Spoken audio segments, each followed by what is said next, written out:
तर बच्चू कडू यांच्या प्रहार संघटनेच्या या आंदोलनाकडे आपलं लक्ष असणारच आहे। वळूया पुढच्या बातमीकडे।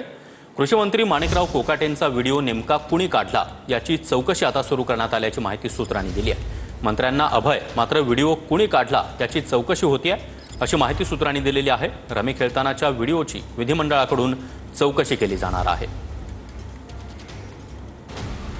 विधान भवनात रमी खेळतानाचा कोकाटेंचा व्हिडिओ कुणी काढला याची चौकशी विधिमंडळ सचिवालयाने सुरू केल्याची सूत्रांची माहिती आहे।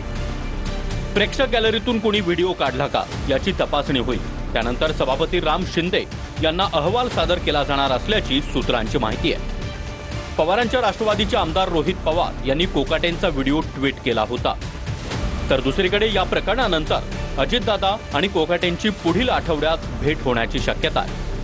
अजितदादांनी काल कोकाटेंना फोन केला होता अशी सूत्रांची माहिती आहे।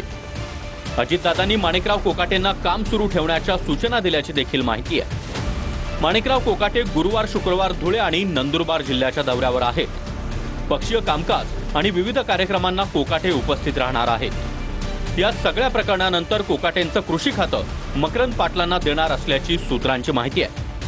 तर मकरंद पाटलांकडील मदत आणि पुनर्वसन खातं हे कोकाटेंना दिलं जाणार असंही सूत्रांकडून कळतंय। कोकाटेंचं मंत्रिपद न काढता खात्यात बदल करून त्यांना अभय देणार अशी ही चर्चा सुरू झाली आहे।